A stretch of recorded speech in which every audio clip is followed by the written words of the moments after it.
Maserhet Shevuot, Daf Yud Gimel, on va commencer par les 5 dernières lignes de Yudbet Amudbet, à partir des mots Hayase Hechidami. La Mishnah nous a enseigné que le bouc émissaire à Kippour entraîne le pardon de toutes les fautes. Aase, Lotaase, Kritot, Mitot Bedin, et ainsi de suite. La Gemara se focalise sur la mitzvah Aase. Nous savons que la mitzvah Aase, normalement, elle fait partie des Arba Hiluke Kapara, dont la Gemara nous enseigne dans Masechet Yoma que quelqu'un qui a fait une Ravera, laquelle de ne pas avoir accompli une mitzvah qui lui incombait, par exemple, il n'a pas pris le lulav à Sukkot, il n'a pas mangé dans la soukha, il n'a pas sonné le shofar à Rosh Hashanah, il n'a pas mis les téphilines, toutes sortes d'infractions passives, c'est-à-dire que l'homme n'a pas fait ce qu'il fallait faire, il suffit de faire teshuva et d'être pardonné ainsi. Si la personne demande pardon à Dieu et elle s'engage pour un avenir meilleur, Akadosh Baruch Hu passe l'éponge sur le passé négatif. Alors la question de la Gemara est la suivante. Pourquoi dis-tu que c'est le bouc émissaire de Kippour qui entraîne la kapara? A priori, de deux choses l'une. Soit cet homme a fait teshuva, soit cet homme n'a pas fait teshuva. Si cet homme avait déjà fait teshuva, alors pourquoi a-t-on besoin du bouc émissaire à Kippour? On n'en a pas besoin. Il sera déjà pardonné immédiatement, comme il est écrit Avar Adam al mitzvot aseh ve'asa teshuva lozaz misham ad shemohalin lo. Il obtient une kapara immédiate dès qu'il a fait teshuva. On n'a pas besoin d'attendre Kippour. Et si cette personne n'a pas fait teshuva, alors comment la Mishnah peut dire que le bouc émissaire à Kippour entraîne la faute, entraîne le pardon d'une telle faute? Mais s'il n'a pas fait teshuva, on a une règle, c'est un passouk dans Mishlei, Zevach Rechaim Toeva. Les sacrifices des Rechaim sont considérés une abomination aux yeux d'Akadosh Baruch Hu. Alors comment il pourra obtenir le pardon de cette Avera de mitzvot assez s'il n'a pas fait teshuva? Alors, s'il n'a pas fait teshuva, Kippour ne devrait pas suffire. Et si la personne a fait teshuva, on n'a pas besoin de Kippour pour lui pardonner. Même avant Kippour, déjà, il a été pardonné grâce à sa propre teshuva. J'ouvre une parenthèse, juste pour dire que la Gemara a posé la question que par rapport à la mitzvah assez, pas par rapport à d'autres averot. Lota assez, sheshba, karet ou mitat beddin, hilul Hashem. Pourquoi? Étant donné que pour ces fautes-là, la teshuva ne suffit pas. Il faut teshuva plus Kippour. Parfois, teshuva et Kippour laisse en suspens, il faut les sourim, les souffrances, et pour Hilul Hashem, il faut même la mort. Mais Kitsur, la Gemara n'a posé la question que pour la mitzvah assez, pour laquelle la teshuva suffirait. Alors je relis ça dans les mots. Hay assez hechidami. Cette mitzvah assez dont tu parles, de quoi? De quel cas s'agit-il? Id eloravad teshuva. Si cet homme n'a pas fait teshuva, zevach rechaim toeva. Eh bien, le korban d'un rachat, c'est une abomination. Donc, pareil, le bouc émissaire, même si ce n'est pas un sacrifice, mais c'est comme un sacrifice qui entraîne la kapara. Mais comment il peut entraîner la kapara de quelqu'un qui n'a pas fait teshuva? Id avad teshuva kol yom hanami. Et si cet homme avait fait teshuva, alors n'importe quel jour de l'année, pas seulement à Kippour, il sera pardonné. D'Etania, comme il est écrit dans la Braïta. Avar al mitzvat aseh ve'asa teshuva. Lozaz misham ad shemohalin lo. Point d'interrogation. Réponse. Amar Rabbi Zera, Beromed Bemirdo Verabihi. Rabbi Zera arrive avec un hidouche phénoménal. Et il dit, tu veux savoir selon qui va notre Mishnah, qui a dit que cet homme aura une kapara grâce au Sa'ir à Mishtaleach, ça va d'après Rabbeinu Akadosh, qui a dit que même si un homme n'a pas fait teshuva, à Kippour, il obtiendra le pardon de toutes ses fautes. Le jour du grand pardon est un jour, j'allais dire, prodigieux, miraculeux. Même un homme qui n'a pas fait teshuva, qui est remet bemirdo, c'est-à-dire il est encore dans un esprit rebelle, il obtiendra la kapara de Kippour, même s'il n'a pas fait teshuva. Donc c'est cela la réponse. Tu as posé la question, tu as dit, mais si cet homme a fait teshuva, on n'a pas besoin de Kippour. Et si il n'a pas fait teshuva, comment Kippour peut-il réparer sa faute? Eh bien oui, en effet, cet homme n'a pas fait teshuva, et pourtant, selon Rabbeinu Akadosh, même sans teshuva, Kippour a cette faculté d'entraîner le pardon de toutes les fautes. Des Tanya, comme cela est écrit dans la braïta suivante. Rabbi Omer, al kol averot shebatorah. Rabbi disait, pour toutes les averot de la Torah, ben asa teshuva, ben lo asa teshuva, qu'un homme se soit repenti ou pas, peu importe, dans tous les cas de figure, Kippour, Yom HaKippourim mechaper. Chutz, il n'y a que 3 exceptions. Où Kippour n'a pas la faculté de pardonner ces 3 fautes, si la personne n'a pas fait teshuva. Chutz mi porikol, umegale panim batorah, umefer berit babasar. Répétons les 3. Porikol, 1. Megale panim batorah, 2. 3. Mefer berit babasar. Sheim asa teshuva, Yom HaKippourim mechaper, veim lav, en Yom HaKippourim mechaper. S'il a fait teshuva, Kippour entraînera le pardon, sinon, non. Mais à part ces 3 exceptions, toutes les autres avérotes du monde, si jamais un homme a commis l'une de ces infractions, même toutes, Kippour et mechaper, même sans teshuva, selon Rabbeinu Akadosh. Quels sont les 3 avérotes? Eh bien, Porek Ol, quelqu'un qui se défait du joug divin. Le joug divin, nous dit Rashi Kofer Ma'ika, carrément il renie Dieu. Il ne reconnaît pas l'existence divine. Ça s'appelle Porek Ol. Megale Panim Batorah, c'est quelqu'un qui se moque de la Torah. Quelqu'un qui, comme Menaché, le fils de Rizkia Melech, qui avait dit à Ishaïa Han-Navi, son grand-père, le prophète Isaïe, il lui a dit, mais c'est quoi cette Torah-là? Lo hayalo le Moshe lichtov elav et timna itapil legesh, Eliphaz. Qu'est-ce que la Torah a besoin de nous raconter? Que Timna était la concubine de Eliphaz, qui ont donné naissance à Amalek. Qu'est-ce qu'on a besoin de nous raconter ces histoires? Ou encore que la Torah nous raconte que Réhouven était pendant la période de la moisson dans les champs et il a trouvé des mandragores. Franchement, la Torah c'est un livre de contes de fées. Qu'est-ce qu'on a besoin de savoir tout ça? Il s'est moqué, alors qu'il n'a pas compris le bien fondé de toutes ces histoires. Car de chaque chose, on apprend des fondements, des principes fondamentaux, des choses extraordinaires. Mais c'est ça l'ignorant qui se croit savant.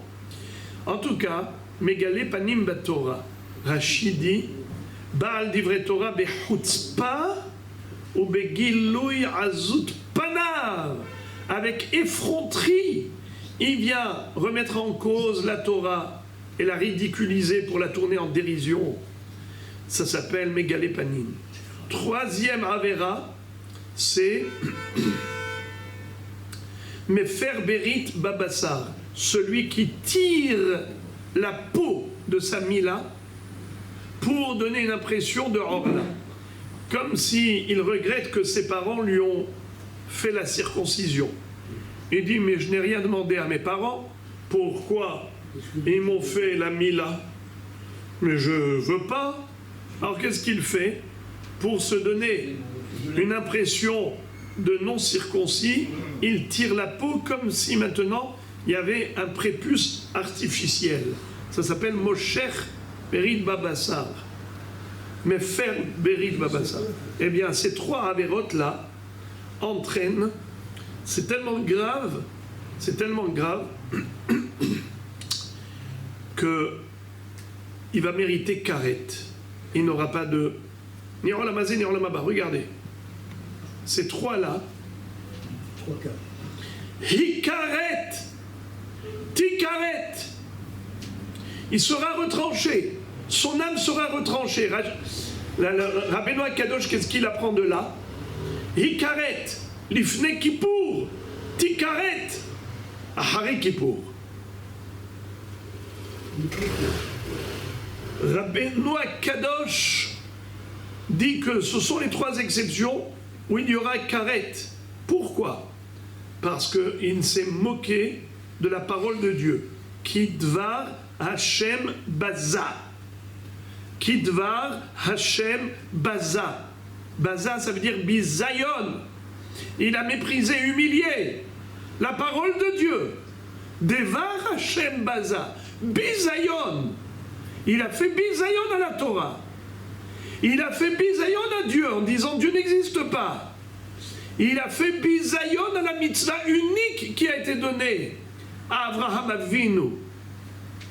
Alors étant donné que cet homme-là a été mévasé Dvar Hashem, il a méprisé, humilié la parole de Dieu au travers de ces trois averot, Porek Ol, qui est Kofer Baïkar, ou bien Mefer Berit Babassar, ou bien Megale Panim Batora. Ces trois-là n'ont pas. Alors, ils n'ont pas de kapara à Kippour. Hikaret, tikaret. Hikaret avant Kippour, tikaret après Kippour. Le retranchement dont il est passible, eh bien, c'est même après Kippour. Oh, Rabbeinu Akadosh continue et dit Yachol afilo asat teshuva. Même s'il a fait teshuva, cet homme, non. Talmud lomar avon haba. Lo amarti la bizman chez avon haba. C'est seulement si le avon est encore sur ses épaules. Et s'il a fait teshuva, donc ça y est. Kippour et mechaper à partir du moment où cet homme a fait teshuva. Il est carré. Hein? Il est carré, cet homme. Il est carré, il fait teshuva. Oui, le karet disparaîtra. Je vous lis Rashi. Alma Beshe'eno shavka ekra ubehanartlat udegalilan afle achar yom kippurim abishar afal pi she'eno shav yom kippurim mechaper. Alors, régalez-vous, vous allez vous délecter de ce que dit Rashi, parce que tout cela c'est pour arriver au point de chute. Le point de chute c'est quoi? C'est la clé de cette énigme. Comment Rabbeinu Akadosh savait que Kippour il est mechaper même sans teshuva? Eh bien, il a compris par déduction. Du fait qu'il est écrit qu'il y a trois exceptions, ça veut dire que la règle n'est pas comme les exceptions. Du fait qu'il est écrit Kidvar Hashem Baza, Hikaret, Hanefesh, le lachon Hikaret, Hanefesh, Haï, Avonaba. Du fait qu'il est écrit que Davka, pour Dvar Hashem Baza, le mépris de la parole divine par rapport à ces trois avérotes les plus graves, pour ça c'est écrit Hikaret avant Kippour, Tikaret Ahari Kippour. Mais attention, s'il n'a pas fait teshuva, car s'il a fait teshuva, il aura la kapara. Alors dans quel cas Kippour n'est pas mechaper, s'il n'a pas fait teshuva? Mashma que les autres avérotes qui ne sont pas exceptionnels, eh bien Kippour est mechaper même sans teshuva. Vous avez compris? Ça c'est bien. Maintenant, imaginons on se croise dans 2 semaines les amis, je vous fais une interrogation orale. Je vous dis, d'où Rabbeinu Akadosh a déduit que Kippour est mechaper même sans faire teshuva. Aitsumo shel yom mechaper. Bravo. Du fait qu'il a dit que Kippour n'est pas mechaper les 3 avérotes spéciales, machma que les autres avérotes Kippour et mechaper. Et ces 3 avérotes là, on parle de quelqu'un qui a fait teshuva ou qui n'a pas fait teshuva? Il n'a pas fait teshuva, parce que s'il a fait teshuva, eh bien c'est mitraper. Donc les autres, donc on parle de quelqu'un qui n'a pas fait teshuva. C'est pour ça que Kippour n'est pas mechaper. Sous-entendu que les autres avérotes, à part les 3 exceptions, même s'il n'a pas fait teshuva, Kippour est mechaper. C'est qui dit ça? Ce hidouche phénoménal, Rabbeinu Akadosh. Ok. Maintenant, les amis, Verabanan, c'est-à-dire Hachamim, qui ne sont pas d'accord avec Rabbeinu Akadosh, que pense-t-il de ces 2 mots? Hikaret, tikaret. Pourquoi ils ne pensent pas comme Rabbeinu Akadosh? Pourquoi ils disent que Kippour n'a pas la faculté de pardonner des fautes pour lesquelles on n'a pas fait teshuva. Eux, ils exigent teshuva. Ils disent attention, mister, ne crois pas que Yom Kippourim c'est une formule magique. Tu veux que Kippour soit mechaper? Fais teshuva d'abord. Sur quoi il s'appuie? Verabanan. Sur quoi il s'appuie? Parce que c'est quoi la question? Quel est le sens de la question? Quoi, ils n'ont pas vu qu'il y a écrit 2 fois Ikaret, Tikaret? Ikaret avant Kippour, Tikaret après Kippour. Et c'est d'Avka pour les 3 Averot où il n'a pas fait de Chouva, que les autres Averot, même s'il n'a pas fait de Chouva, il est pardonné. Pourquoi ils n'ont pas fait le même diouk, la même déduction que Rabbeinu Akadosh? Pourquoi pas? Réponse, eux ils te disent Ikaret, Tikaret, on le comprend différemment. Mais Rabbanan, Ikaret, Ba'olam hazeh, Tikaret, Le'olam haba. C'est-à-dire, le Hikaret, Tikaret, celui qui a commis l'une de ces 3 avérots très graves et qui n'a pas fait teshuva, alors lui, il aura 2 karettes. Ba'olam hazeh, il mourra prématurément, et Ba'olam haba, il n'aura pas Helek le'olam haba. Maintenant, qu'est-ce qu'on dit Avon haba? C'est quoi Avon haba? C'est seulement si il a le avon sur lui, la faute sur lui. Sous-entendu, il n'a pas fait teshuva. Mais s'il a fait teshuva, que se passera-t-il? Avon haba, chez im asa teshuva ou met mita memareket. C'est pas Kippour le facteur expiateur. Le facteur expiatoire, c'est la mort. C'est-à-dire que ce monsieur, il aura en effet, grâce à 2 éléments, teshuva plus la mort, là il aura la kapara. Rabotai, je vous pose une question. Rabotai, je vous pose une question. Je vous pose une question, les amis. Dites-moi, la halakha elle est comme qui? Comme Hachamim ou comme Rabbeinu Akadosh? Hein? On aurait bien voulu que la halakha soit comme Rabbi, hein? Comme ça la vie est belle. Kippour et Mechaper, surtout même sans teshuva. Mais non, la halakha elle est comme Rabbeinu Akadosh. C'est comme ça que le Rambam et Posek Maïmonide dans Ilchot Teshuva, comme quoi Kippour est conditionné par la teshuva comme la chita de Hachamim, pas comme la chita de Rabbi. Mais maintenant je vous pose une question. Quelle est la différence entre ces 3 avérotes et les autres avérotes? Si quelqu'un a fait teshuva, nachon, ou quelqu'un n'a pas fait teshuva, la mort, qu'est-ce qu'elle fait? Parce que les 3 avérotes très graves, il faut associer la teshuva plus la mort. C'est là qu'il obtiendra la kapara. Mashma que les autres avérotes, même sans faire teshuva, la mort à elle toute seule est un facteur expiatoire. Vous avez compris ma question ou pas? Non. Je répète, écoutez bien. Regarde, mais vous avez dit que vous n'avez pas compris la question, alors pourquoi vous parlez en même temps que je répète la question? Écoutez-la bien. Alors, la question, d'après Hachamim, eux, ils poussent le curseur à un cran de plus. Eux, ils disent que le facteur, ce n'est pas Kippour, le facteur, c'est la mort. Ce qui entraîne l'expiation de ces 3 fautes, c'est teshuva, pas plus Kippour, teshuva plus mort. Kippour ne suffit pas, il faut la mort. Très bien. Alors maintenant, je vous pose la question. La déduction qu'on avait faite d'après Rabbi, c'était quoi? C'est qu'on avait dit, ça c'est 3 exceptions, mais l'exception confirme la règle. Alors c'est quoi la règle?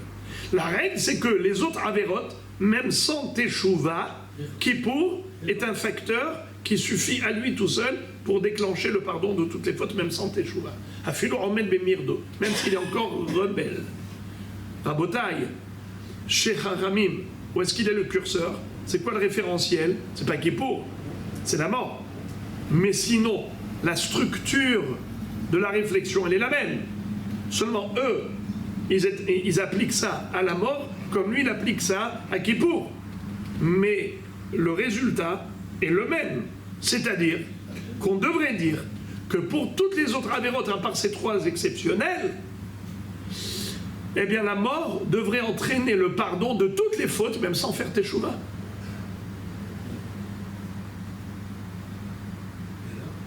Ça veut dire que, même sans faire teshuva, on peut faire autant de avérotes qu'on veut dans sa vie.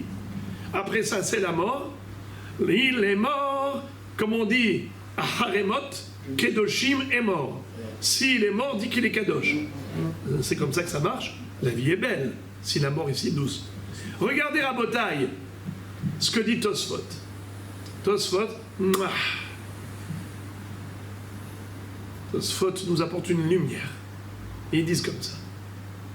Kol Israël, yesh lahem chelek le'olam haba. Après la mort, tout Israël a droit au Olam haba. Sauf que, pour arriver au Olam haba, il faut passer par la machine à laver, qui s'appelle Gehinam. La Neshama, elle passe d'abord à la blanchisserie.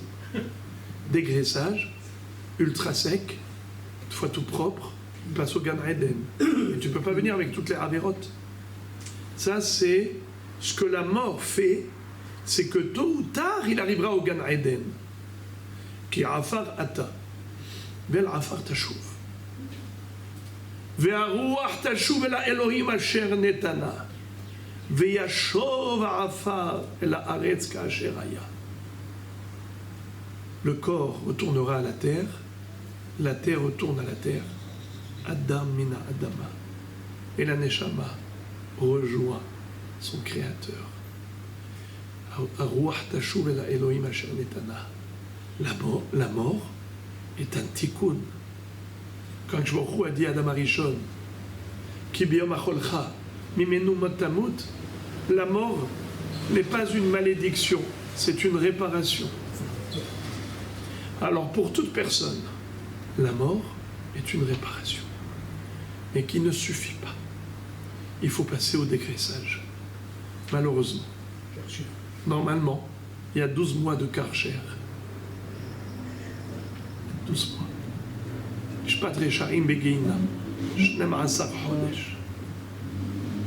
Pour des avérotes exceptionnelles, même ça ne suffit pas. Il faut faire teshuva. Si la personne a fait teshuva, alors là, avec la mort, il obtiendra le pardon. Et sinon, non. Mais les autres avérotes, même sans faire teshuva, un jour il arrivera au Gan Eden. Mais il y aura 2 facteurs, la mort et le Gehinam. Après 12 mois, il va au Gan Eden. Si la personne a fait teshuva, eh bien la mort suffit. Teshuva et la mort directement en la même main. Tashev enosh adaka, vatomer shuvu bene adam. Afilu adirducha shel nefesh. Même jusqu'au dernier moment de sa vie terrestre, un homme peut faire teshuva. C'est pour ça qu'on fait faire le vidouille aux gens avant de quitter ce monde. Kol hamitvadim mitraprim. Alors, ça, c'est le point que nous rajoute Tosfot, je vous lis. ויש לומר דאכל לא קברי רבנן דמיתה ממריקת אלא עם האיסורים והדינים שדנים אותו לאחר מיתה. ועל ידי כך אינו נחרט לעולם הבא, pour ne pas avoir une carette, un retranchement. אבל עם התשובה מיתה ממריקת לגמרי, שאין נידון עוד באיסורים לאחר מיתה. אבל לרבי, מיתה ויום הכיפורים לא תשובה ממריקת לגמרי בשאר עבירות. Vous avez compris ce que dit Tosfot? Le curseur, Rabbeinu Akadosh ne le met pas sur la mort, il le met sur Kippour. Il dit Kippour, c'est lui le curseur. Fait Teshuvah, c'est Mechaper même les 3 avérotes exceptionnelles. T'as pas fait Teshuvah, les 3 avérotes exceptionnelles, Kippour ne suffit pas. Mais les autres avérotes, Kippour suffit. C'est incroyable. C'est de la bombe atomique, ce que dit Rabbeinu Akadosh. Alors maintenant qu'on a terminé le difficile, on commence le facile. La Gemara demande au mimatsit mukmatla kerabi. Est-ce possible de dire que notre Mishnah, elle va selon Rabbi, Vehami de Sefa Rabbi Yehudahi, Recha Nami Rabbi Yehudahi, des Katane Sefa. Ehad Israël, ve'echad kohanim, ve'echad kohen hamashuach. Uman itle haïsvara, Rabbi Yehuda, miklal de Recha, Rabbi Yehuda. C'est-à-dire, plus bas dans la Mishnah, nous voyons un enseignement, lequel, c'est qu'il n'y a aucune différence entre Israël, Kohanim et Kohen Gadol. Kohen Mashuach, le Kohen qui est roi avec l'huile d'onction, c'est le Kohen Gadol. Alors, tout le monde obtient la kapara avec le Sa'ir Amishtaleh, avec le bouc émissaire. Alors la Gemara dit, c'est qui est l'auteur de cette opinion? C'est Rabbi Yehuda. Alors si c'est Rabbi Yehuda au début, si c'est Rabbi Yehuda à la fin, donc certainement au début aussi, c'était Rabbi Yehuda. Alors pourquoi tu as dit que c'est Rabbi? Ve'amide sefa Rabbi Yehudaï, Recha, Nami, Rabbi Yehudaï. Et où est-ce qu'on va voir que Rabbi Yehuda pense ainsi, qu'il n'y a aucune différence entre Kohen, Kohen Gadol, Israël, tout le monde est mitraper de toutes les avérotes grâce au bouc émissaire. C'est Rabbi Yehuda qui a dit ça. Entre parenthèses, sauf les avérotes relatives à Tum'at Mikdash Vekodashav. Mais sinon, toutes les autres avérotes, c'est grâce au bouc émissaire. C'est qui a dit ça? Dans Daf Yud Gimel Amoudbet, ici on va le voir, c'est Rabbi Yehuda qui a dit ça. Donc si c'est Rabbi Yehuda qui a parlé à la fin de la Mishnah, donc c'est certainement Rabbi Yehuda qui a parlé juste avant, dans la Mishnah. Alors pourquoi tu dis que c'est Rabbi? Mais c'est Rabbi Yehuda. Amar Rabbi Yosef, Rabbi Vesavarla qui est Rabbi Yehuda. Rabbi, en effet, de qui il a appris? De Rabbi Yehuda. Tu as raison, c'est Rabbi Yehuda qui n'établit pas de distinguo entre Kohen et Israël, entre Kohen Gadol et Israël, mais Rabbeinu Akadosh, lui, l'a appris de Rabbi Yehuda, il a retranscrit dans la Mishnah. Amar le Abaye, Abaye va dire à Rabbi Yosef, j'ai une question à te poser, permets-moi d'être méticuleux et minutieux dans ma question. Quand tu as dit que cette Mishnah va d'après Rabbi, tu as dit que cette Mishnah va d'après Rabbi. Amar Rabbi Yosef, Rabbi, et Savarla qui est Rabbi Yehuda. Rabbi pense comme Rabbi Yehuda. J'ai une question à te poser. Est-ce que c'est bilatéral ou est-ce que c'est unilatéral? Davka ka Amar Mor, Rabbi Savarla qui est Rabbi Yehuda, Aval Rabbi Yehuda lo Savarla qui est Rabbi, Odin Mamide Rabbi Savarla qui est Rabbi Yehuda, Av Rabbi Yehuda Savarla Nami qui est Rabbi. Miou, Orha de Milta Katane, les mimars des Talmid, Savarla qui est Rabbi.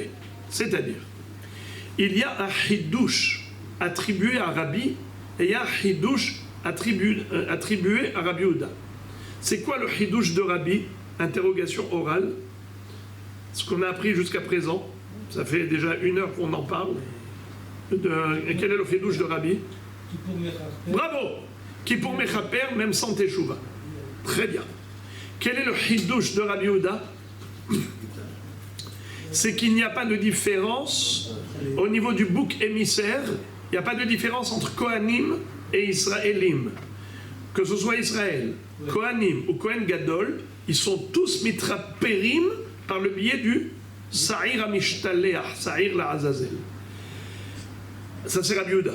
Alors quand tu as dit que Rabbi, il pense comme Rabbi Yehuda, ça veut dire quoi Rabbi, il pense comme Rabbi Yehuda? Rabbi qui a dit que Kippour suffit pour pardonner toutes les fautes, même sans Teshuva. Il pense également, comme Rabbi Yehuda qui a dit qu'il n'y a pas de distinguo à établir entre les différentes catégories du peuple. Toutes les couches de la société juive, Israël, Israélim, Kohanim, Kohen Gadol, ils sont tous mitraperim, mais Sa'ir la Azazel. Donc Rabbi, il pense aussi comme Rabbi Yehuda. Mais est-ce que Rabbi Yehuda, il pense aussi comme Rabbi à propos de Kippour? Est-ce que Rabbi Yehuda va dire que Kippour peut être mechaper même sans teshuva ou pas? Alors il lui a dit, quand tu as dit Rabbi, pense comme Rabbi Yehuda, tu as fait exprès? Parce que tu n'as pas dit Rabbi Yehuda, il pense comme Rabbi. Tu as dit Rabbi, il pense comme Rabbi Yehuda. Au lieu de dire que la Mishnah va d'après Rabbi Yehuda, qui pense comme Rabbi, tu as dit non, la Mishnah elle est comme Rabbi, qui pense comme Rabbi Yehuda. Pourquoi tu as parlé comme ça? Est-ce que c'est pour exclure l'inverse? Exclure que Rabbi Yehuda dirait comme Rabbi, ou bien non, Béhémet, Rabbi Yehuda il pense comme Rabbi, seulement ça ne se dit pas que Rabbi Yehuda il pense comme Rabbi. On dit que Rabbi pense comme Rabbi Yehuda. Qui était le premier, qui était le deuxième? Rabbi Yehuda d'abord, et Rabbi était son élève. Rabbi, c'était l'élève de Rabbi Shimon Bar Yochai, l'élève de Rabbi Meir Baal HaNes, l'élève de Rabbi Yehuda Bar Bilhai. Rabbeinu HaKadosh, c'est la génération d'après. Alors, on ne dit pas le maître, il pense comme l'élève.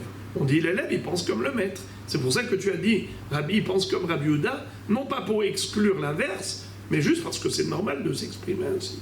Alors, dis-moi, qu'est-ce que tu voulais dire? Vous voyez Abaye, comment il est pointu? À chaque fois que je rencontre Abaye, j'ai des frissons dans le dos. Son génie ne cesse de m'épater, sans arrêt, sans arrêt. Tout ce qu'il dit Abaye, tout ce qui sort, c'est que de l'ingéniosité absolue. Alors il lui dit, Amarle in, davka ka'amina, Rabbi savar la Rabbi Yehuda, aval Rabbi Yehuda, lo savar la Rabbi. Il lui a dit, tu as bien compris mes paroles. Bravo mon élève. Rabbi Yosef dit à Abaye, son élève, tu as absolument raison, tu as compris ce que je voulais dire. J'ai dit Rabbi pense comme Rabbi Yehuda, et je n'ai pas dit que la Mishnah elle est comme Rabbi Yehuda qui pense comme Rabbi. J'ai dit la Mishnah elle est comme Rabbi qui pense comme Rabbi Yehuda, parce que Rabbi Yehuda il ne pense pas comme Rabbi. Rabbi Yehuda n'est pas d'accord avec Rabbi pour dire que Kippour à lui tout seul suffit, même sans Teshuva. Est-ce qu'on a une preuve à cela? Est-ce qu'on a une preuve à cela? Je dis oui, je vais t'apporter une preuve. Comme quoi Rabbi Yehuda considère que Kippour ne suffit pas s'il n'y a pas de Teshuva. Regardez comment c'est beau, comment c'est beau. Des Tanya, Yacholié, Yom HaKippourim Mechaper al Shavim al Sheinam Shavim. La Baraïta pose la question, est-ce que Kippour est Mechaper que pour ceux qui ont fait Teshuva, ou bien même ceux qui n'ont pas fait Teshuva, chez Enan Shavim, Vedinu, il y a une logique, laquelle? Comparaison. Nous avons deux éléments qui ont une faculté expiatoire. C'est d'une part Kippour et d'autre part les korbanot, comme Hatat et Hacham, qui sont des sacrifices expiatoires. Alors on devrait dire comme ça, Ma Hatat ve Hacham, en mechaperim ela ala shavim, afiom Kippourim en mechaper ela ala shavim. De la même façon que le korban, il ne peut être mechaper que si on a fait teshuva, puisque la Torah dit qu'il faut faire vidouille quand on apporte un korban. Alors Kippour aussi, on devrait dire qu'il n'est pas mechaper si on n'a pas fait teshuva. Uniquement si tu as fait vidouille, tu as fait teshuva. Mais d'autre part, je peux te dire le contraire. Malé hatat ve'asham, shen mechaperim ala mezid keshogeg, tomar le yom kippourim she mechaper ala mezid keshogeg, ou inu mechaper ala mezid keshogeg, yechaper al shavim ve'al sheinam shavim. C'est-à-dire, je peux te dire qu'il y a un distinguo à établir entre Kippour et les corbanotes. En effet, les corbanotes, ils ne peuvent pas être mechaper sans teshuva. Mais Kippour, il peut être mechaper même sans teshuva. Pourquoi je dirais cela? Eh bien parce que tu vois que Kippour c'est plus fort que Korban. Le Korban il est mechaper que sur Shogeg, à part quelques exceptions. Et Kippour il est mechaper pas seulement Shogeg, même Mézid, pas seulement des fautes involontaires, même des fautes volontaires. Alors tu vois que Kippour il a une faculté plus grande que le Korban Hatat et Hacham. Alors peut-être que de la même façon que Kippour il a une faculté supérieure à Hatat et Hacham par rapport au Mézid, alors peut-être que Kippour il a une faculté supérieure à Hatat et Hacham par rapport à la Teshuva. Le Korban ne peut pas être mechaper sans Teshuva, il faut faire vidouille. Mais Kippour peut-être qu'il est mechaper même sans vidouille, même sans faire Teshuva. De la même façon que Kippour il peut être mechaper al Mézid comme Shogeg, alors peut-être qu'il est mechaper même sans teshuva, comme avec teshuva. Contrairement aux Hatat et Hacham, qui ne sont mechaprim que pour Shogeg, et qui ne sont mechaprim que avec teshuva. Peut-être, je ne sais pas. Talmud lomar, ach hilek. Qu'est-ce que ça veut dire, ach hilek? Il est écrit dans un pasouk, je vous lis le pasouk, ach be'asor la chodesh, השביעי הזה, יום כיפורים הוא מקרא קודש, יהיה לכם ועיניתם את נפשותיכם מקרבתם משל השם. Il est écrit à propos de Kippour, Ach be'asor la chodesh. Uniquement le 10 du mois. C'est comme Kippour, c'est le 10 du mois de Tishri. Pourquoi on commence avec le mot Ach? On a une règle. Achin, verakin, mi'otin. Chaque fois que la Torah dit rak, c'est une exclusion. Ach, c'est une exclusion. Qu'est-ce que la Torah veut ici? Exclure. Ach be'asor la chodesh ha-shevi'i hazeh, lelametra shepe'amim she'en yom ha-kippurim mechaper. C'est-à-dire que parfois, Kippour n'est pas mechaper. Dans quel cas? On a dit les trois là. Dans quel cas? Quel cas? Dites-moi. Non. Dites-moi. Non. Ici. Lequel? Hein? Quand on n'a pas fait Teshuva. Ici, la Braïta nous dit que il ne faut pas comparer Kippour. Il ne faut pas penser que Kippour, il est supérieur aux Korbanot à tous les niveaux. Les Korbanot, c'est que Shogeg. Kippour, même Mézid. Les Korbanot, c'est que s'il a fait Teshuva, que le Korban est Mechaper. Kippour, tu vas dire peut-être même sans Teshuva. Tu dis non! Ah! Kippour, il est Mechaper que si tu as fait Teshuva.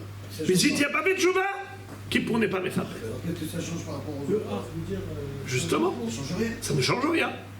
Dans une chose, ça change, et tu aurais pu croire que ça change en tout, te dis non, ça change.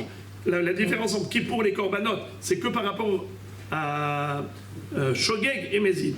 Que Kippour, c'est Ben Shogeg, Ben Mézid, alors que les Korbanot, c'est que Shogeg, mais ne va pas jusqu'à dire les Korbanot, c'est qu'avec Teshuva, mais Kippour, c'est Ben Shavim, Ben Shenan Shavim. Il ne faut pas dire ça. Ah, là, tu n'établis pas de distinguo. C'est pareil. Donc, comme Korban, il faut faire Tshuva, ainsi Kippour, il faut faire Tshuva. Très bien. Ok, on a terminé une braïta. Mais regardez la beauté. C'est qui? C'est qui l'auteur de cette braïta? Stam Sifra Mani Rabbi Yehuda. Veka Amar Shavim In Lo Shavim Lo. On a une règle. Stam Sifra Rabbi Yehuda. Vous savez que Sifra, c'est Torah de Kohanim. Nous avons un midrash sur Sefer Vayikra qui s'appelle Torah de Kohanim. Écrit par qui? Par Rabbi Yehuda. Rabbi Yehuda. Alors, Rabbi Yehuda, tu vois clairement, il contredit Rabbi. Car Rabbi, qu'est-ce qu'il a dit? Que Yom Kippourim mechaper, même sans tchouva. Alors que Rabbi Yehuda dit, c'est conditionné par la teshuva. Kippour est mechaper qu'avec la teshuva. Donc forcément... Qu'est-ce qu'il dit? Quelle est l'explication qu'il donne sur Ach? Qui? Rabbeinu Akadosh, il fera une autre rachat avec ça. Il devra trouver quelque chose. Absolument, évidemment. Mais, en tout cas, ce qui est clair, c'est que Rabbi pense comme Rabbi Yehuda, mais Rabbi Yehuda ne pense pas comme Rabbi. Donc il lui a dit, tu as fait attention à ce que je dis, bravo. Quand j'ai dit, la Mishnah, elle va d'après Rabbi qui pense comme Rabbi Yehuda, je n'ai pas dit le contraire. La Mishnah, elle va d'après Rabbi Yehuda qui pense comme Rabbi. Parce que Béhémet, Rabbi Yehuda ne pense pas comme Rabbi. Rabbi dit qu'il pour suffit même sans Teshuva, alors que Rabbi Yehuda exige également la Teshuva.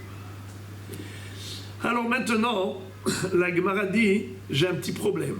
C'est que Sifra et Sifra se contredisent. Maintenant que tu m'as dit ça, viens, je vais te montrer une autre baraïta qui fait partie de Torah de Kohanim. La Gemara dit Verami. C'est quoi Rami? C'est une contradiction. Alors regardez, en hébreu, on a plusieurs. Pardon, dans la Gemara, en araméen, on a plusieurs terminologies. Par exemple, quand on dit Métivé, c'est une question.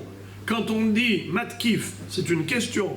Quand on dit Rami, c'est une question. Mais quand est-ce qu'on emploie cette terminologie ou l'autre? Alors, quand c'est Métivé, c'est qu'on cite directement soit un pasuk, soit une Mishnah, soit une Baraïta. On dit Métivé, on est Méchiv, Métivé, tout de suite on cite quelque chose. pour contredire. Quand on dit matkif, on ne cite rien.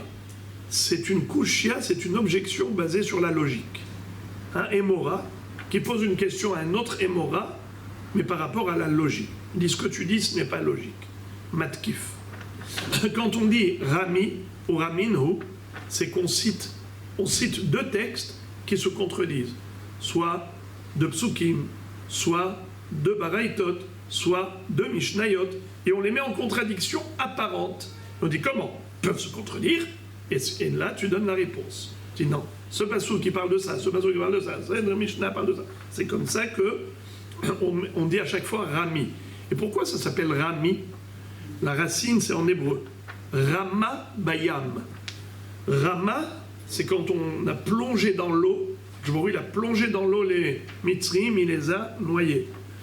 Quand je pose une contradiction, c'est que je te lance sur la table deux textes qui se contredisent et débrouille-toi. Rami, comment c'est possible ça? Allez, tu as ici le blanc, ici le noir, comment tu fais? Maintenant, on vient de dire que la Torah de Kohanim, c'est qui l'a écrite? Rabbi Yehuda. Et Rabbi Yehuda, qu'est-ce qu'il dit à propos de Kippour?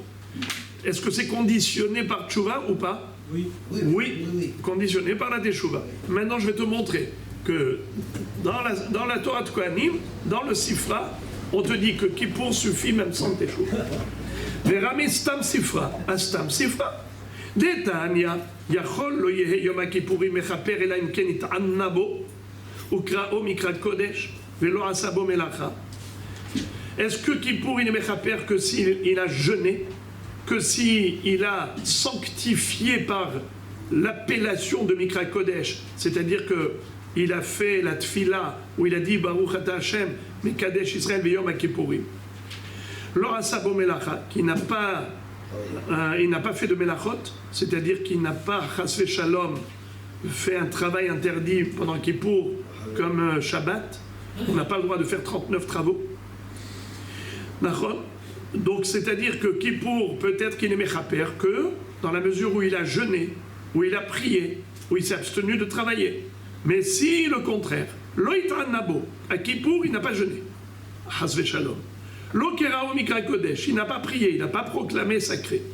Verasabo Melacha, Shem Yatzilenu, il a carrément fait des travaux à Kippour. Minaïn, Rabotai Minaïn, d'où on apprend que. Regardez, Rabotai, j'ai des frissons. Mais d'où on apprend que c'est Mechaper. Ouais. Kippour est Mechaper, même s'il a fait tout ça. C'est Shalom. Qu'il a mangé à Kippour, qu'il a travaillé à Kippour, qu'il n'a même pas prié. Talmud lomar Yom Kippourim hu mikol makom. Yom Kippourim hu mikol makom. C'est un jour de grand pardon. Mais c'est un jour de grand pardon.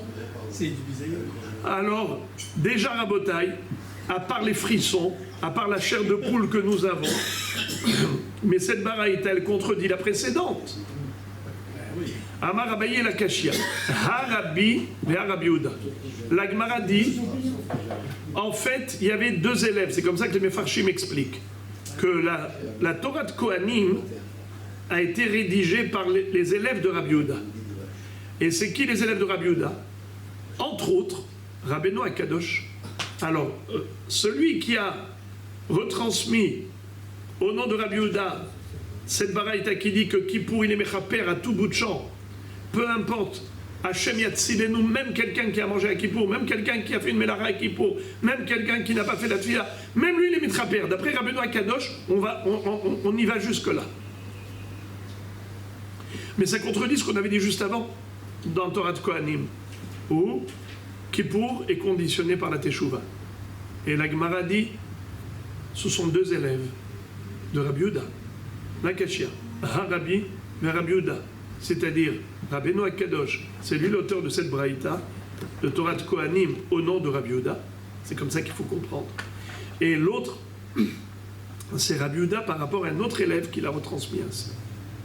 Mais déjà, maintenant, la Gemara va nous citer une autre réponse qui est celle de Rava. Ça, c'est Abaye qui a dit ça. Rava Amar Haveha Rabbi, Umodé Rabbi Bekaret Deyoma. Qu'est-ce que ça veut dire? La Gemara dit Tu sais quoi? C'est qui l'auteur des deux Baraïtot? C'est Rabbeinu Akadosh. Alors dans quel cas il dit que Kippour suffit, même sans Teshuvah, et dans quel cas il dit que Kippour est conditionné par la Teshuvah? Alors écoutez comment c'est beau. Il dit, Rabbeinu Akadosh dit que Kippour suffit, même sans Teshuvah, mais par rapport aux Averot de l'année, mais pas des Averot de Kippour lui-même.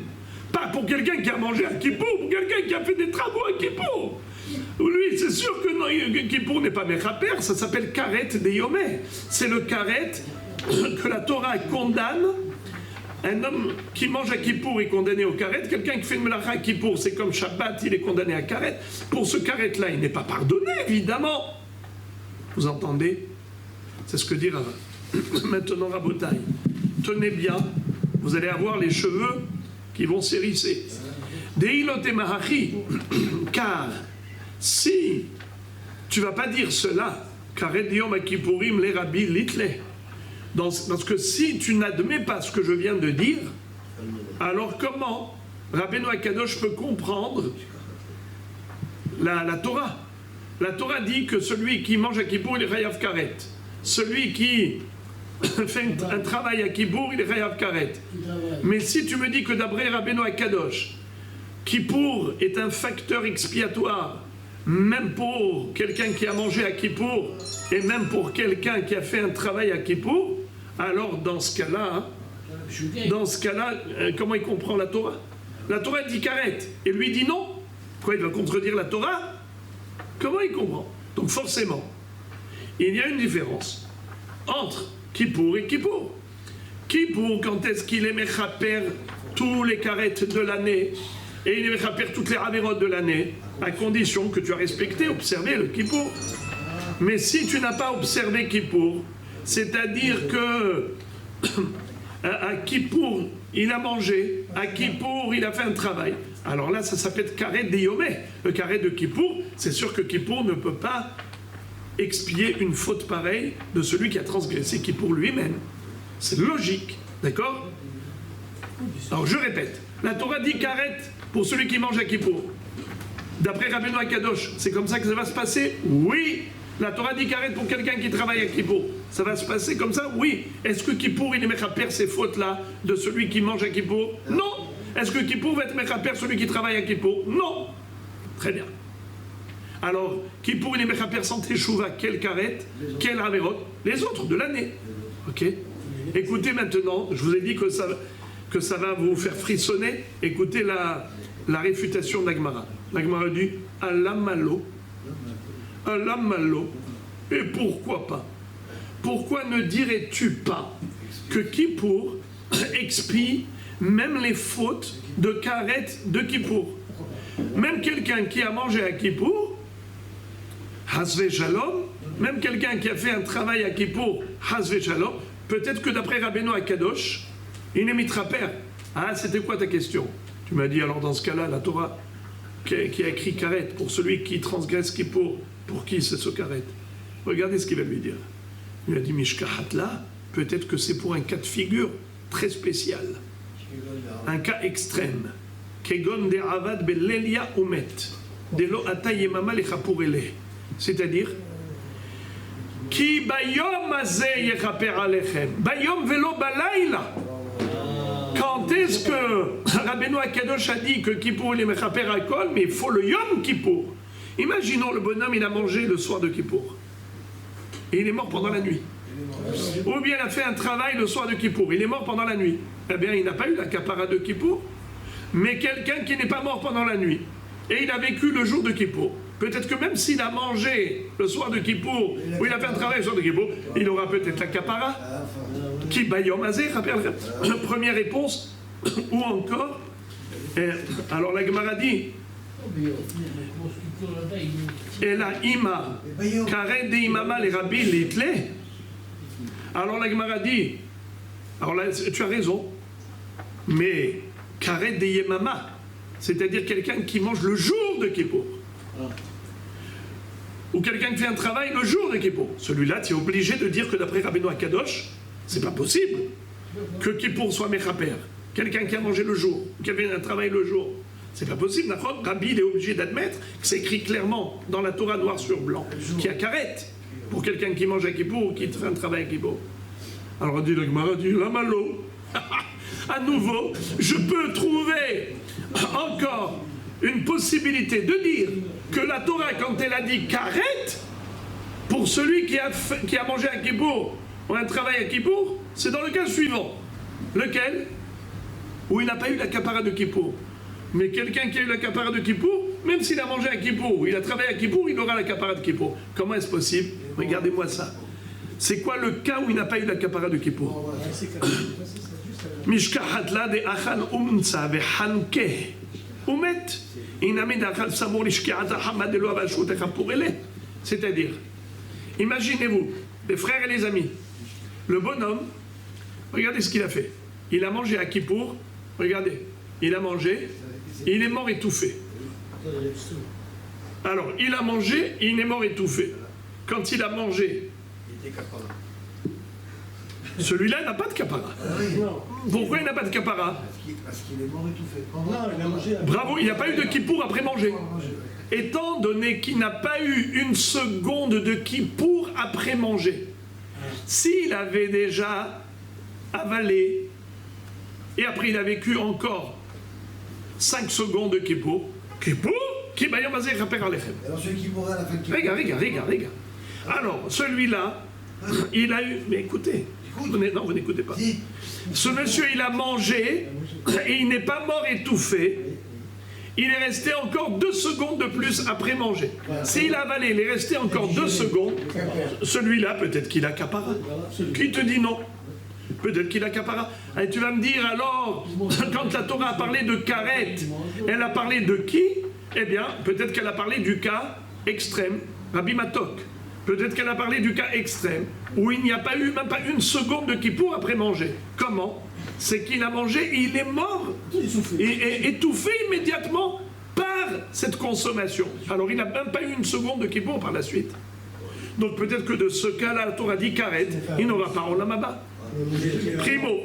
Deuxième possibilité, le bonhomme, juste avant la fin de Kippour, il a mangé ou il a fait un travail interdit. Celui-là, il n'a pas eu le Kippour pour lui faire pardonner. Lui, il va avoir karet.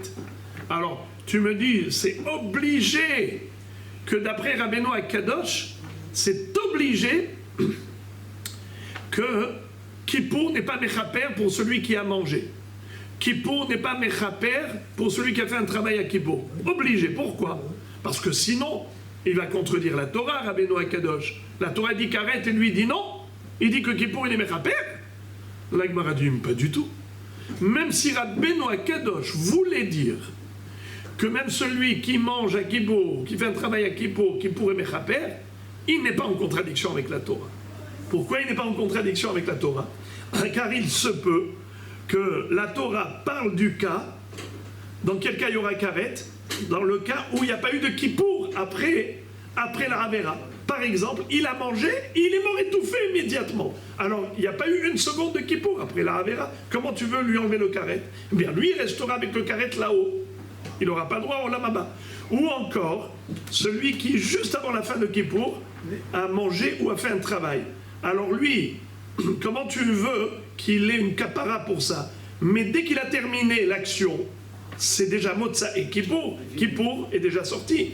Alors lui, il n'a pas eu le Kippour pour être mechaper. Alors peut-être que dans ce cas-là, il est Hayav Karet. Mais s'il avait mangé ou fait un travail pendant Kippour et il a eu, ensuite, après la Havera, il a eu encore du Kippour, eh bien Kippour, il est peut-être mechaper. Tu n'as aucune preuve du contraire, nous dit la Gemara.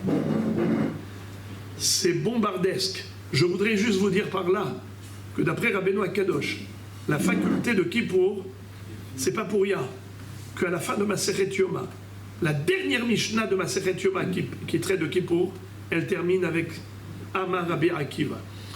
Ashrechem Israël, lifnemi atem mitaharim, umi metaher etchem, avichem shebashamayim. מטהר אתכם, שנאמר מקווה ישראל השם. מה מקווה מטהר את הטמאים? אף הקדוש ברוך הוא מטהר את ישראל. ואומר, וזרקתי עליכם מים טהורים וטהרתם. C'est-à-dire, disait Rabbi Akiva en s'exclamant avec émotion, combien vous devez vous estimer heureux. Sachez que Akadosh Baruch Hu s'est comparé au mikvé pour vous purifier, Am Israël. C'est extraordinaire. Ki bayom hazeh chaper lechem. Vous savez, à la fin des temps, on se demande toujours, quand on voit tellement de Toum'a dans le monde, tu te dis, mais qu'est-ce qui va se passer? Comment le Mashiach va se débrouiller avec tout ça? Mais Rabotaï, la réponse, tu rentres au mikvé, même si quelqu'un il a touché à toutes les Toum'ot du monde, il rentre au mikvé, il ressort pur comme s'il venait de naître. Akadosh Baruch Hu dit, vous allez voir, à ce moment-là, mikvé Israël Hashem, vezarakti alecha maim tehorim utehartem. On ne se fait pas de soucis pour Akadosh Baruch Hu. Il peut tout. Et quand il veut métamorphoser l'humanité en une seconde,